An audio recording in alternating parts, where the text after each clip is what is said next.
प्राण का सर्वपोषकत्व और उसकी इस प्रकार की उपासना का फल। शंका, किंतु ऐसा जो निश्चय किया है कि वह अन्न प्राण के ही द्वारा खाया जाता है, ये तो ठीक नहीं है, क्योंकि अन्न से होने वाला उपकार तो वाग आदि को भी होता देखा जाता है।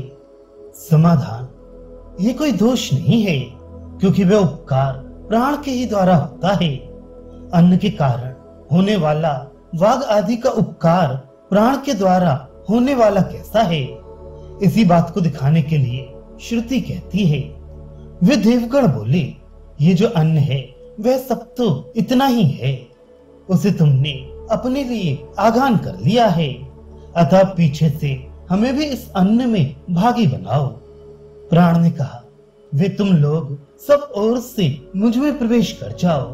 तब बहुत अच्छा ऐसा कहकर वे सब ओर से उसमें प्रवेश कर गए। अतः प्राण के द्वारा पुरुष जो अन्न खाता है, उससे ये प्राण भी तृप्त होती है। अतः जो इस प्रकार जानता है, उसका ज्ञातजन सब ओर से आश्रय ग्रहण करते हैं। वह स्वजनों का भरण करने वाला, उनमें श्रेष्ठ और उनके आगे चलने वाला होता है, तथा अन्न भक्षण करने वाला और सबका अधिपति होता है।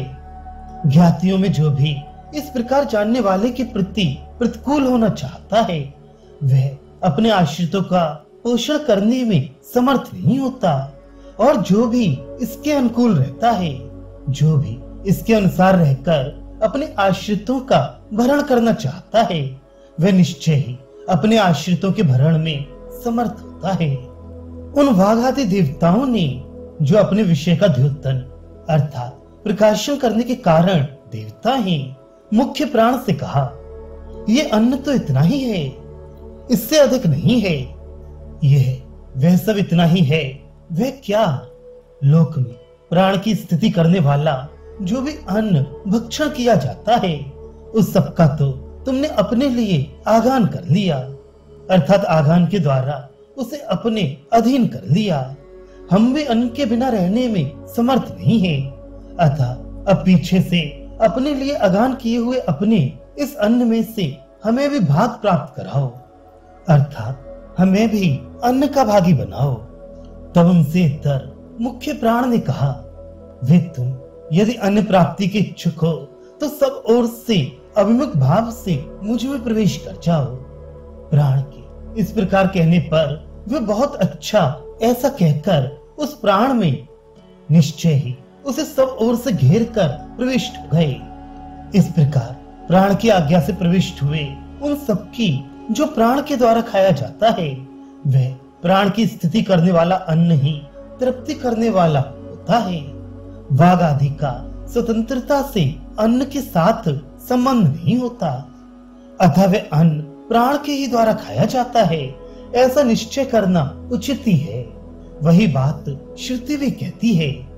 अतः क्योंकि प्राण के आश्रित रहकर ही प्राण की आज्ञा से वाग आदि देवता उसमें प्रविष्ट हुए हैं, इसलिए लोक अन्न यानी प्राण के द्वारा जो अन्न खाते हैं, उसी अन्न से ये वाग आदि भी तृप्त होती हैं। वाग आदि के आश्रय भूत प्राण को जो वाग आदि 5 प्राण के आश्रित हैं, इस प्रकार जानता है, उसको भी इसी प्रकार ज्ञाति जन सब ओर से आश्रित करते हैं, जैसे प्राण को वाग आदि।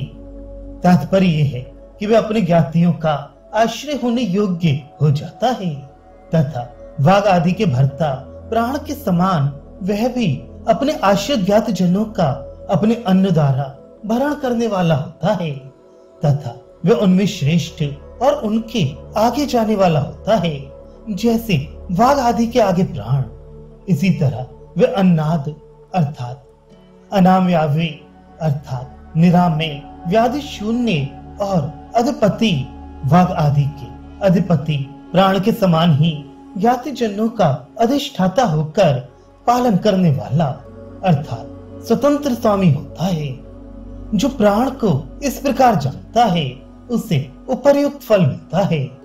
इसके सिवा स्वजनों यानी ज्ञातियों में से जो भी इस प्रकार जानने वाले इस प्राण वेत्ता के प्रति प्रतिकूल यानी उसका प्रतिस्पर्धी होना चाहता है, वह प्राण के प्रतिस्पर्धी असुरों के समान अपने भरणियों आश्रितों का भरण करने में अलम अर्थात समर्थ नहीं होता, तथा ज्ञातियों में से जो भी प्राण के अनुगामी वाग आदि के समान इस प्रकार जानने वाले इस प्राण वेत्ता का अनुगत होता है, अर्थात जो भी इस प्राण वेत्ता का अनुवर्तन करते हुए ही अपने आत्मीय यानी भरणियों का भरण करने की इच्छा करता है, जिस प्रकार की वाग आदि प्राण का अनुवर्तन करते हुए अपने को भरण करने के इच्छुक थे, वह अपने भरणियों के प्रति उनका भरण करने में अलम अर्थात समर्थ होता है। अन्य जो स्वतंत्र है वह ऐसा करने में समर्थ नहीं होता। यह सब प्राण के गौण विज्ञान का फल कहा गया है।